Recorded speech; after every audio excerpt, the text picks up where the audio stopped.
وما أرسلنا من قبلك إلا رجالا نوحي إليهم فاسألوا أهل الذكر إن كنتم لا تعلمون. السلام عليكم ورحمة الله وبركاته. الحمد لله حمدا كثيرا طيبا مباركا فيه كما يحب ربنا ويرضى.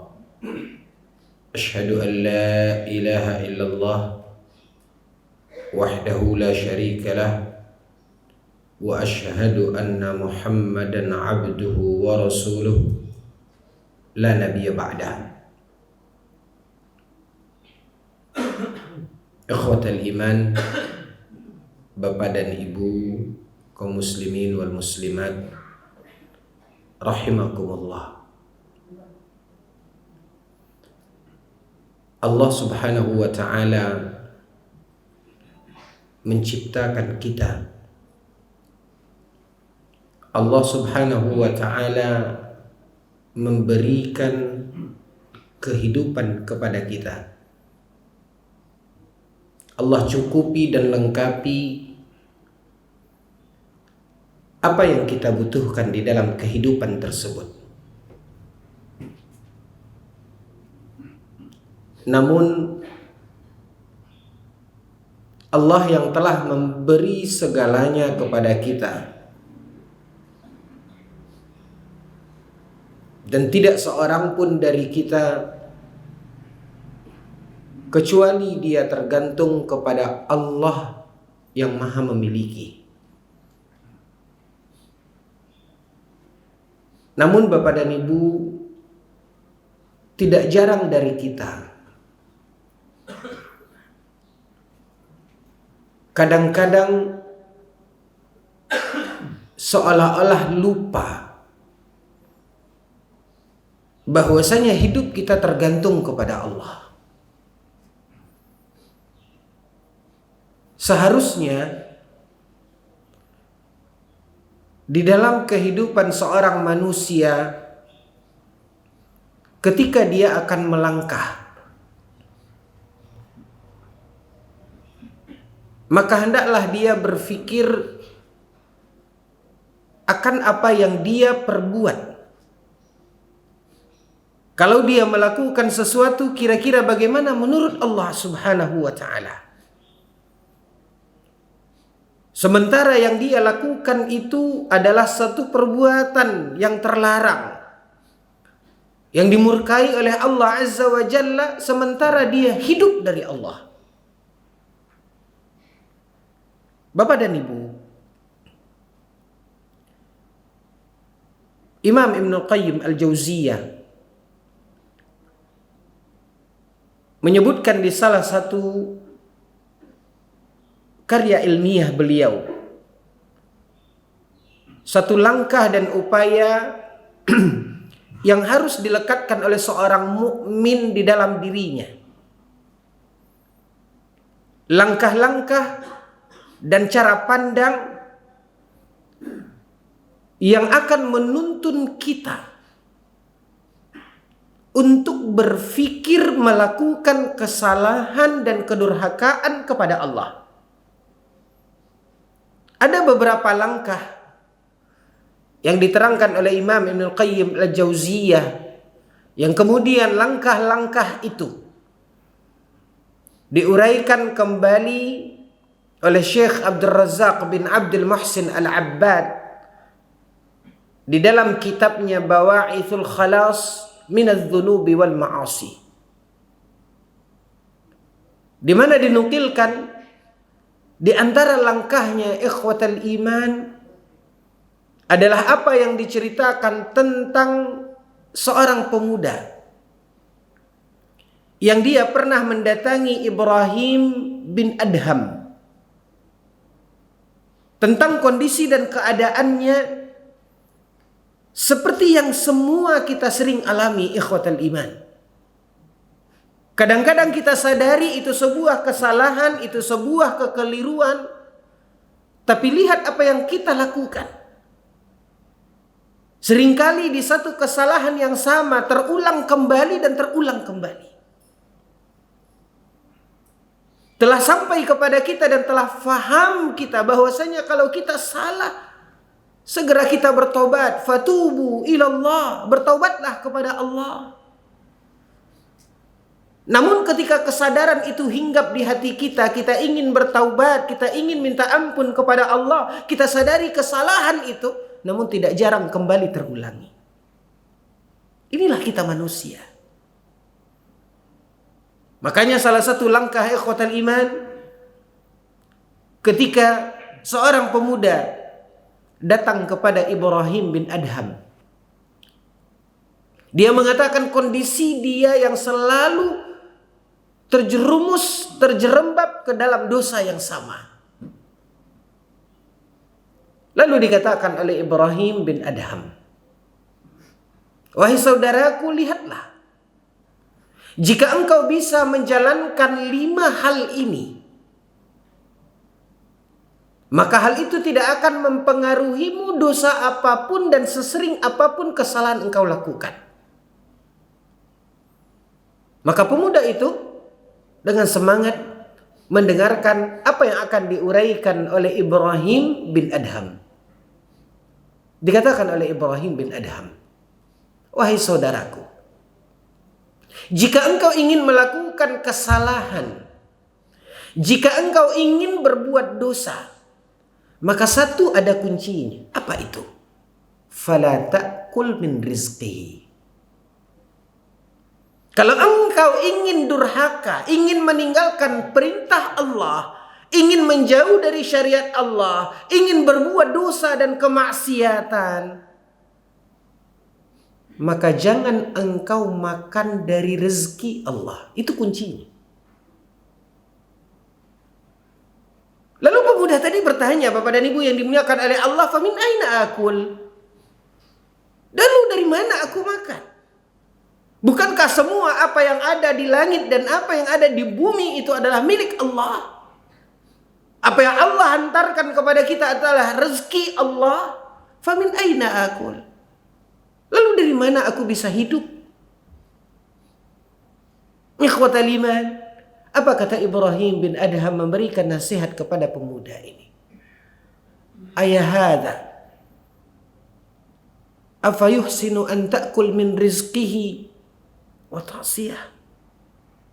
Wahai saudaraku, layakkah, pantaskah ketika engkau makan dari rezekinya, engkau hidup dari karunia-Nya, tapi engkau durhaka bermaksiat kepadanya? Lalu kemudian ditanyakan kembali oleh pemuda tersebut. Dia minta kembali kepada pemuda itu, apalagi nasihatnya. Lalu kaum muslimin yang dimuliakan oleh Allah, apa kata Ibrahim bin Adham? Idza aradta an ta'siyallah, kalau engkau ingin berbuat dosa, ingin berbuat kemaksiatan, maka buatlah kemaksiatan, tapi jangan buat itu di bumi Allah. Jangan lakukan itu dan jangan engkau tinggal di bumi Allah. Lalu kemudian dia mengatakan, fa inna lillahi al-masyriq wal maghrib.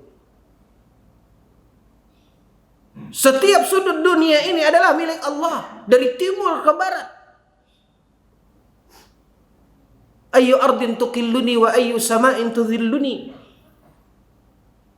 Lalu di mana lagi aku bisa berbuat kemaksiatan dan dosa? Lalu dikatakan oleh Ibrahim bin Adham, ayahada, afa yuhsinu an ta'kul min rizqihi wa taskun fi ardihi wa ta'siyah. Wahai saudaraku, engkau makan, hidup dari rezeki Allah, engkau tinggal di bumi Allah, tapi engkau masih bermaksiat, berbuat durhaka, berbuat dosa. Pantaskah? Layakkah? Masuk di akalkah? Kaum muslimin ini dimuliakan oleh Allah. Untaian nasihat demi nasihat disampaikan oleh Ibrahim bin Adham, mengingatkan kembali kepada dia akan kehidupan yang dia jalani, di mana dia makan hidup dari rezeki karunia Allah, dia tinggal di bumi Allah, diberikan oleh Allah Subhanahu wa taala kehidupan, tapi kemudian dia durhaka bermaksiat kepada Allah. Lalu kemudian ditambahkan nasihat berikutnya, ikhwatal iman, jika engkau ingin berbuat dosa dan kemaksiatan, maka lakukanlah dosa dan kemaksiatan itu di tempat yang Allah tidak melihatmu. Lalu kaum muslimin ini dimuliakan oleh Allah, pemuda itu mengatakan, innallaha sami', innallaha basir.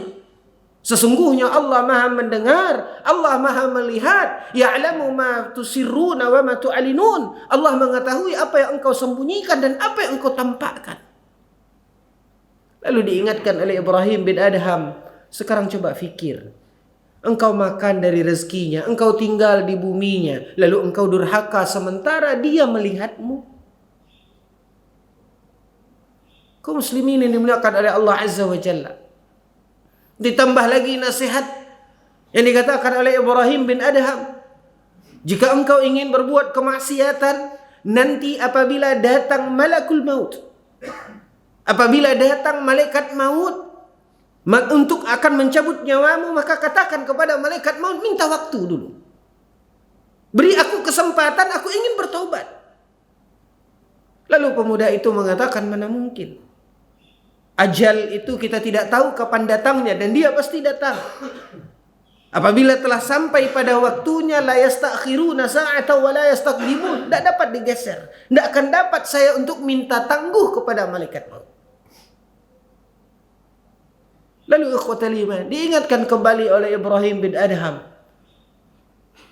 engkau makan dari rezekinya, engkau tinggal di buminya, engkau durhaka sementara dia melihatmu, dan ketika engkau mati engkau tidak punya kesempatan untuk merubah dirimu bertaubat kepada Allah Subhanahu wa taala. Dan jika engkau minta kepada malaikat maut tidak akan meninggalkan.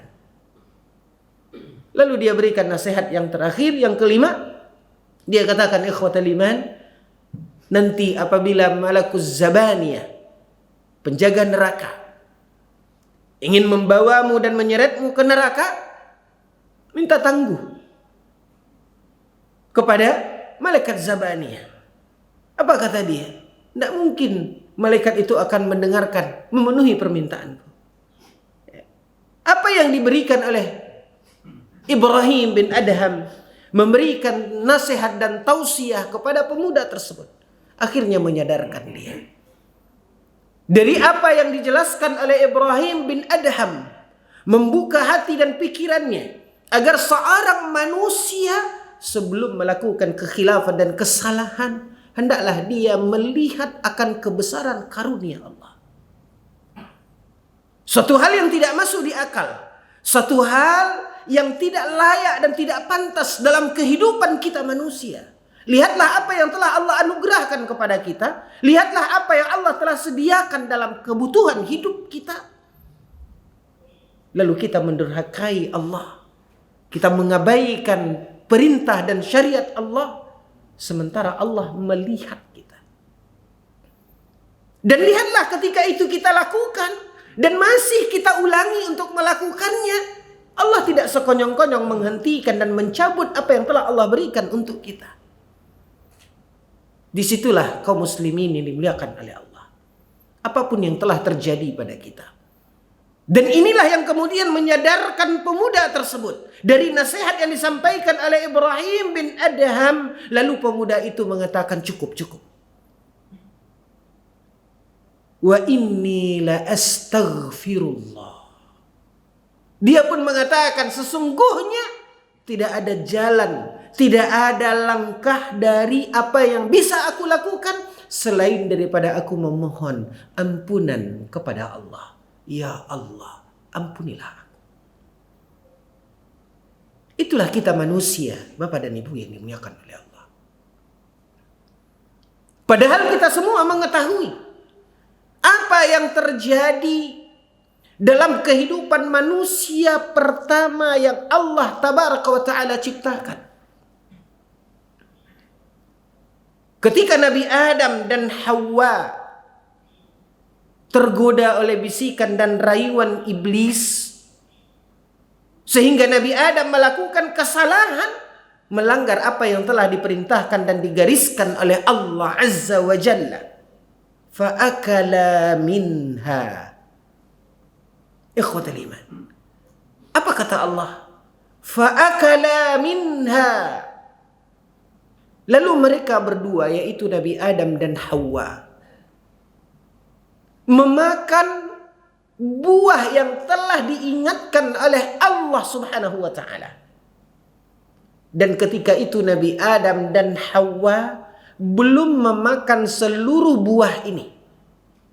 Hanya minha. Hanya sebagian. Dalam kaidah bahasa Arab, min at-tab'idiyah, menunjukkan sebahagian. Ibaratnya Bapak dan Ibu yang dimuliakan oleh Allah, baru sebahagian digigit, dimakan oleh Nabi Adam dan Hawa. Dan ini sebuah kekeliruan yang dilakukan oleh Nabi Adam. Ketika Nabi Adam dan Hawa tergoda, terpedaya oleh bisikan rayuan iblis. Lihat apa yang terjadi. Allah Subhanahu wa ta'ala menceritakan di dalam Al-Quran, ketika mereka fa'akala minha, lalu kemudian Allah Subhanahu wa ta'ala tanggalkan pakaian mereka, liyuriyahuma sawatihima, sehingga tersingkap, terbuka auratnya. Spontan, langsung, kontan ditegur oleh Allah Subhanahu wa ta'ala. Nah, ikhwatal iman, Allah Subhanahu wa ta'ala telah membuktikan ketika terjadi kesalahan, kekhilafan, kemaksiatan, bisa saja Allah Subhanahu wa ta'ala membayar itu dengan sekonyong-konyong. Bisa saja Allah Subhanahu wa ta'ala melakukan apa yang Allah mampu untuk melakukannya. Wallahu ala kulli syai'in qadir. Dan ini dibuktikan oleh Allah. Begitu mereka melanggar Adam dan Hawa, maka terlepas pakaiannya, liyuriyahuma sawatihima. Yang akhirnya ketika sadar mereka, diberikan oleh Allah tabaraka wa ta'ala teguran. Ketika itulah mereka watafiqa yakhsifan min waraqil jannah. Mulailah mereka mencari daun-daun surga untuk menutupi aurat mereka. Nah, ikhwatal iman, juga ketika Allah Subhanahu wa ta'ala menurunkan azab dalam sejarah kehidupan manusia, setelah apa yang terjadi kepada Nabi Adam dan Allah turunkan ke bumi, lalu berkembang biaklah manusia. Sejarah kehidupan manusia membuktikan bagaimana Allah tabaraka wa ta'ala menurunkan azab disebabkan karena kesalahan, dosa yang dilakukan oleh seorang hamba, oleh seorang manusia. Dan ini yang diingatkan oleh Allah Subhanahu wa ta'ala atas perbuatan dosa, pelanggaran. Wattaqu fitnatan la tusibanna alladhina zalamu minkum khassah, kata Allah. Hati-hati, ingat, waspada terhadap ujian yang bisa saja Allah turunkan. Yang ketika azab itu turun, Allah Subhanahu wa ta'ala mengatakan, la tusibanna alladhina zalamu minkum khassah. Ketika bencana itu diturunkan oleh Allah Subhanahu wa ta'ala, maka bencana itu akan membinasakan semuanya. Tidak hanya khusus orang-orang yang berbuat kesalahan dan dosa, tapi setidaknya di dalam ayat ini kembali Allah menggarisbawahi bahwasanya azab diturunkan oleh Allah karena perbuatan dosa.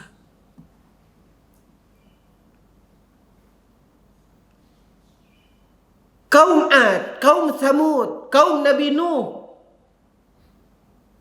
kaum Sodom, kaum Nabi Lut, dan kaum-kaum yang lain dibinasakan oleh Allah tabaraka wa ta'ala, tidak lain dan tidak bukan adalah karena kesalahan dan dosa yang mereka lakukan. Makanya ikhwatal iman, azani Allah wa iyyakum, kalau kita mau sejenak melihat dan menggali apa yang telah dibakukan oleh Allah tabaraka wa taala di dalam Al-Qur'anul Karim. Kisah-kisah pelanggaran umat manusia yang dengan pelanggaran itu mereka disiksa, dihukum, bahkan dibinasakan oleh Allah Azza wa Jalla dengan cara yang sadis. Lihat apa yang Allah Subhanahu wa taala ceritakan tentang kaum Nabi Lut. Apa kata Allah Subhanahu wa taala, wa ja'ala 'aliyaha safilaha. Allah balikkan negeri mereka. Secara terjemahannya, Allah mengatakan Allah jadikan bagian atasnya menjadi bagian bawahnya. Allah balikkan. Wa ja'ala 'aliyaha safilaha. Apa yang menyebabkan Allah binasakan mereka? Kesalahan yang mereka lakukan. Kemungkaran yang sangat menjijikkan. Sehingga Allah murka dan Allah binasakan mereka. Kaum Sodom. Atatuna ar-rijala syahwatan min dunin nisa. Ketika mereka melampiaskan hasratnya, nafsunya kepada sesama jenis. Kemudian Allah Subhanahu wa taala murka kepada mereka. Lihat kaum Ad, lihat kaum Tsamud. Karena perbuatan kesalahan, menyurangi atau berbuat curang dalam timbangan dan takaran, mereka dibinasakan oleh Allah Subhanahu wa taala.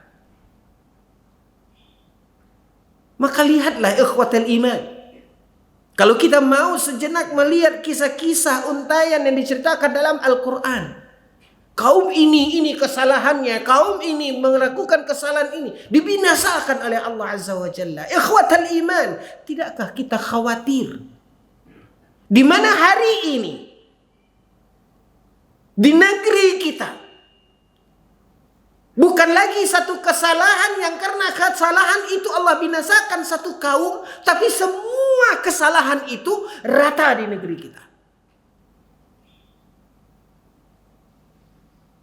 Adakah perilakunya kaum Nabi Lut di bangsa kita, di masyarakat kita? Banyak. Adakah yang menyurangi, yang mencurangi timbangan dan menipu dalam takaran? Adakah yang sebutkan dosa-dosa yang dahulu, dari satu dosa itu Allah binasakan satu kaum. Sekarang itu berkumpul ikhwatal iman. Tapi lihat, pagi ini masih kita diberikan oleh Allah Subhanahu wa taala nikmat.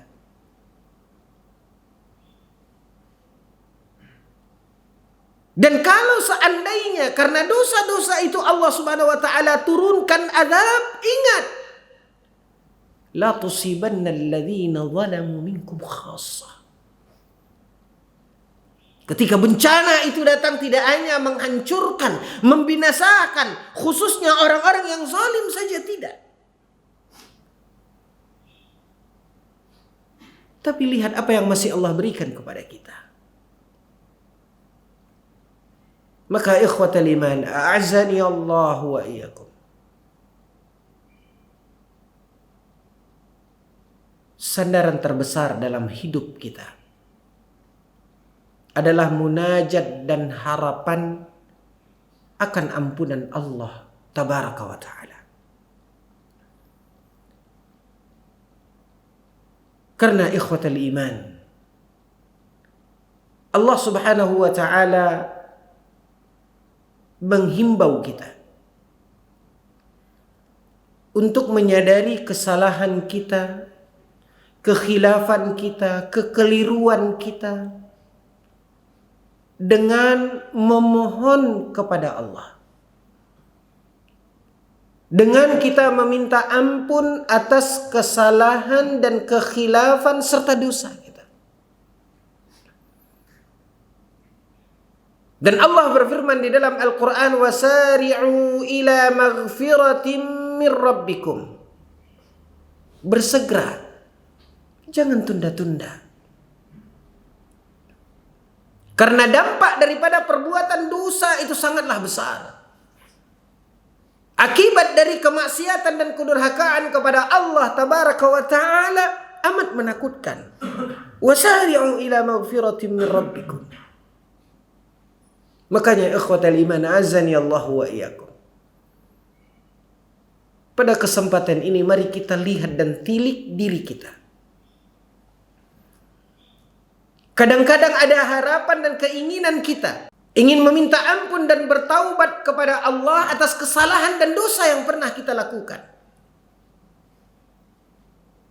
Dengan harapan ikhwatal iman, apa yang dikatakan oleh Allah Subhanahu wa taala di dalam surat At-Tahrim, asa rabbukum an yukaffira ankum sayyi'atikum.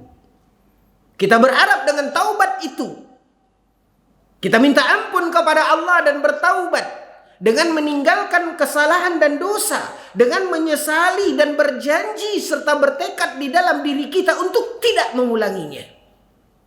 Sehingga dengan 3 syarat ini ikhwatal iman, apabila kesalahan itu adalah antara kita dengan Allah, maka kita berharap taubat yang kita lakukan menjadi taubatan nasuha. Dan ada kalanya hati kita ingin bertaubat, minta ampun kepada Allah. Kita berjanji di hadapan Allah tidak akan mengulanginya. Bahkan kita sesali kesalahan dan dosa tersebut. Beberapa waktu kita pun berlinangan air mata meminta ampun kepada Allah. Taubat dan taubatan nasuha. Berharap agar Allah tutupkan kepada kita untuk kita dosa itu. Tapi ikhwatal iman, dasar kita manusia yang Allah Subhanahu wa taala katakan wa khuliqal insanu dha'ifa. Kita manusia yang Allah Subhanahu wa taala ciptakan memiliki sisi lemah. Tidak jarang kita sudah bertaubat terulangi kembali. Tidak mampu kita mengendalikan diri kita, memenuhi janji yang telah kita ikrarkan kepada Allah, di mana kita sesali. Itulah kita manusia. Kembali kepada kelemahan kita. Di awal kita salah, kita berbuat kedurhakaan dan kemaksiatan. Lalu Allah Subhanahu wa taala terangi hati kita, kita ingin sadar, kita pun bertaubat kepada Allah, berharap ampunan dari Allah. Tapi apa yang terjadi? Terulang kembali, salah kembali. Inilah kita manusia. Keimanan kita yang dikatakan oleh Nabi SAW yazidu wa yanqus. Lihat ketika Ramadan begitu sungguh-sungguhnya kita. Tapi begitu berakhir Ramadan, seolah-olah kita mulai lemah kembali. Itulah kita manusia. Yazidu wa yanqus. Ada kalanya iman kita bertambah, ada kalanya iman kita berkurang. Bahkan kalau kita rasakan dan resapi di dalam hati kita, ada keinginan kadang-kadang untuk bertaubat, tapi terlanggar kembali. Artinya kita tidak mampu menunaikan syarat sehingga taubat itu dinilai sebagai taubatan nasuha. Maka ikhwatan iman, inilah kita manusia. Kadang-kadang kita sadar, tapi kadang lupa lagi, terulang kembali. Tapi tetap, kalau disampaikan kepada kita, apa konsekuensi dari kesalahan dan dosa serta kemaksiatan yang kita lakukan? Ada rasa ketakutan. Ketika disadarkan, diingatkan, ada rasa keinginan kita untuk bertobat kembali. Kita minta ampun kepada Allah, bertobat, namun terulangi kembali. Itulah kita manusia. Apapun itu ikhwatal iman. Makanya kita katakan, sandaran terbesar dalam hidup kita adalah ampunan Allah. Allah kasih rezeki, kita durhaka. Allah suruh kita bertaubat, kita tidak mampu memenuhi syarat. Tapi ujung-ujungnya kalau ditanya kepada kita, apa harapan kita? Apa keinginan kita? Sanggupkah kita memikul dosa tersebut? Sanggupkah kita menanggung akibat azab dari dosa dan kesalahan yang kita lakukan? Tetap kita mengatakan tidak sanggup. Karena kita tahu ikhwatal iman, hukuman dan azab yang paling ringan, kata Nabi SAW di neraka, yulqa fi dhahdahi jahannam. Orang yang akan dimasukkan oleh Allah ke dalam neraka dan diberi azab yang paling ringan, kata Allah, disampaikan oleh Nabi SAW, adalah orang yang diletakkan fi dhahdahi jahannam. Dia itu diletakkan dalam genangan. Ya, dhahdah itu artinya genangan seperti genangan air. Kalau hujan ada air di jalan, yang airnya itu hanya tidak sampai ke mata kaki. Seperti kalau hujan ada genangan air becek seperti itu namanya dhahdah. Dan itu ada di dalam api neraka. Lalu ketika orang yang Allah akan azab dia dengan azab yang paling ringan, maka dia diletakkan ke situ. Begitu kakinya menyentuh genangan api neraka tersebut, maka mendidihlah otaknya, mendidihlah benaknya. Ini adalah azab yang paling ringan. Sanggupkah? Maka Bapak dan Ibu yang dimuliakan oleh Allah, ibaratnya dilarang, kita langgar. Kalau sudah melanggar, taubat. Lihat bagaimana Allah Subhanahu wa taala menerima taubat dari kesalahan Nabi Adam. Kadang-kadang muncul kesadaran kita bertaubat, berjanji sepenuh hati, tapi terulang kembali. Kita lakukan kesalahan kembali. Tapi kalau ini kaum muslimin yang dimuliakan oleh Allah akan diberikan sanksi oleh Allah, sanggupkah kita? Baik itu sanksi dunia berupa azab, berupa bencana dan yang lainnya, apalagi sanksi akhirat, tetap kita mengatakan tidak sanggup. Maka ikhwatal iman, apapun itu, dimanapun posisinya yang tadi kita katakan, sandaran terbesar kita adalah ampunan Allah. Satu nikmat yang harus kita syukuri, ikhwatal iman, kita masih memiliki Rabb yang maha pengasih lagi maha pengampun. Dan ini disadari oleh Nabi SAW. Makanya Nabi bersabda di dalam sebuah hadis yang dikeluarkan oleh Imam At-Tirmidzi. Hadis ini dihasankan oleh Syekh Albani rahimahullahu taala di dalam kitab Sahih Al-Jami'. Rasulullah sallallahu alaihi wasallam bersabda, qala Allah tabaraka wa ta'ala. Nabi SAW bersabda menceritakan firman Allah Subhanahu wa ta'ala. Dan inilah yang dinamakan dengan hadis qudsi. Apa kata Allah? Allah Subhanahu wa ta'ala mengatakan, ya ibadi, wahai hamba-hambaku, kata Allah, ma da'autani wa rajautani ghafartu laka wala ubali.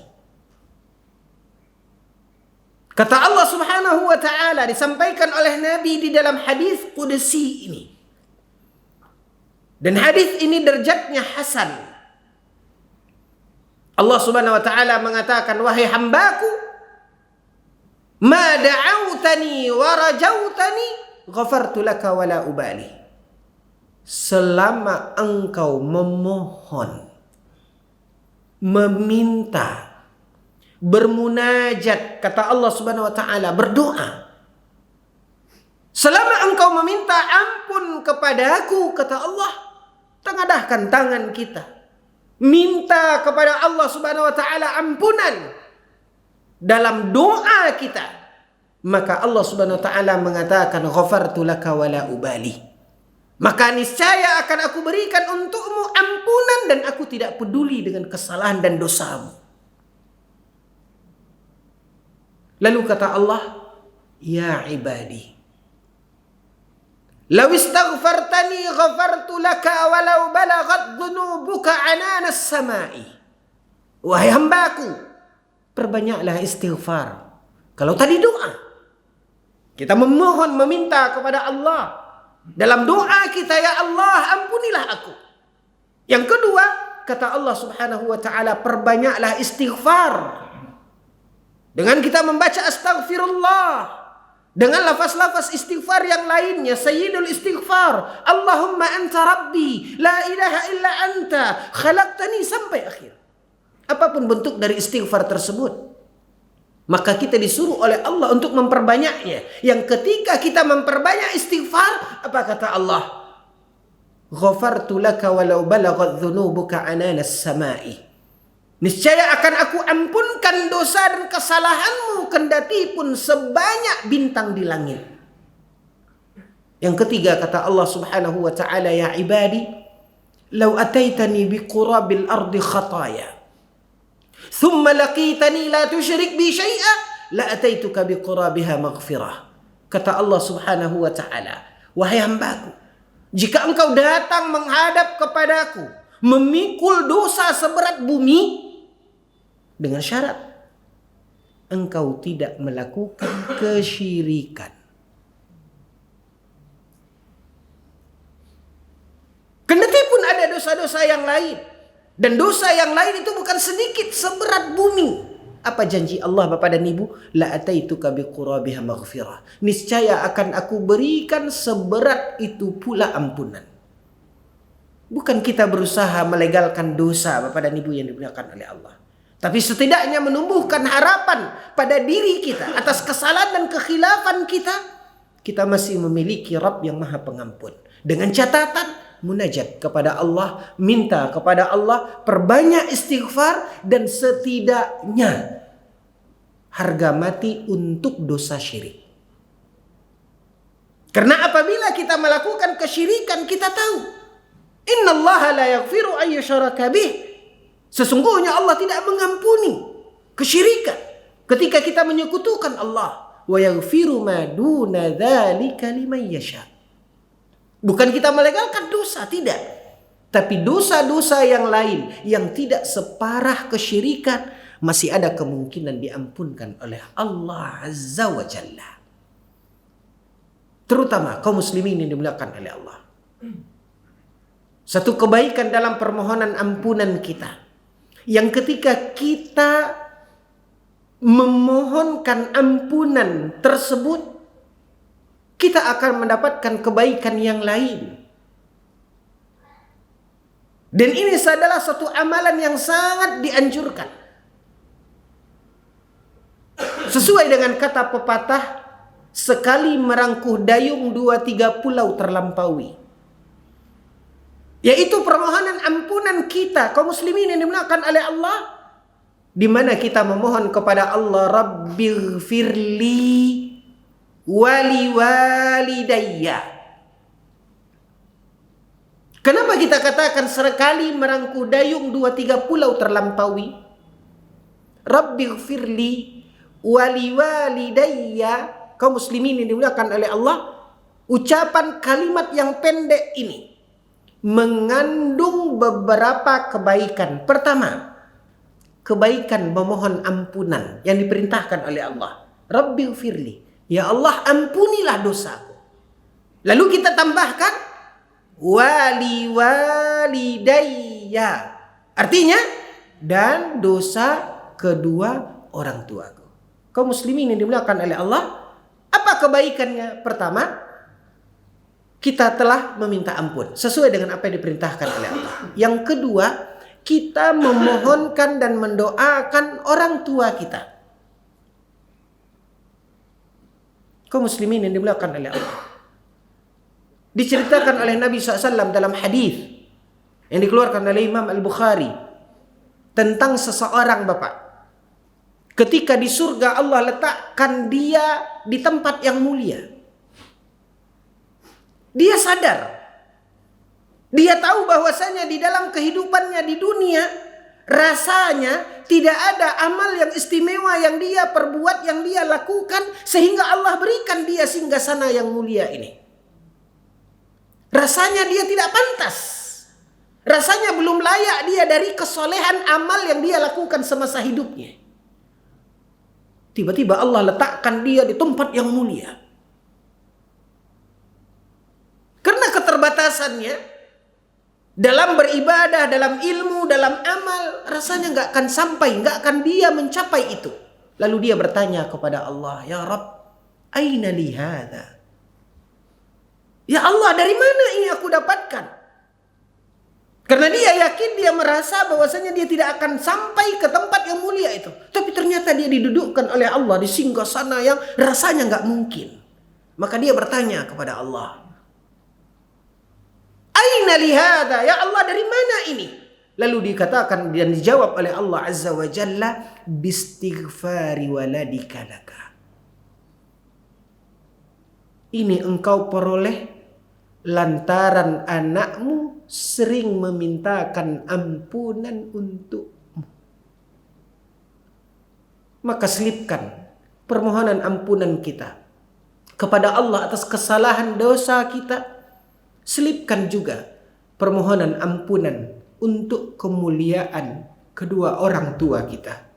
Dan ketika kita mengatakan dalam doa kita, Rabbighfirli wali walidayya, keutamaan meminta ampun, keutamaan memohonkan ampunan, mengantarkan kemuliaan buat kedua orang tua kita. Dan yang ketiga, kebaikannya berarti kita juga telah birrul walidain.